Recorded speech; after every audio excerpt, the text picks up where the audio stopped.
Защо да станеш софтуерен тестер QA, а не програмист? За да станеш програмист, е нужно да научиш няколко езика за програмиране. Един не е достатъчен. И не е само това. За да стане още по-забавно, трябва да можеш да работиш и с няколко библиотеки и фреймворци. И за да научиш всичко това, отнема години опит и години учене. И за допълнителен разкош работиш и с код, написан от други програмисти. И тези други програмисти, ако не са си написали кода както трябва, той твоя код няма да работи както трябва. Затова стани QA. Работата на софтуерния тестер е в пъти по-лека и много по-приятна.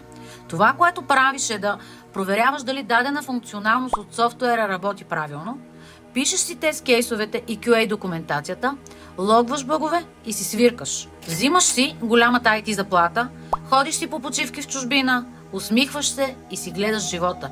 Развиваш си се кариерно в готина среда от умни и интелигентни хора и се забавляваш докато работиш. Затова, ако искаш да си част от най-бързо развиващата се индустрия и да работиш в интелигентна среда, заобиколен от най-новите технологии, стани софтуерен тестер. Ако ти е полезно това видео, харесай го!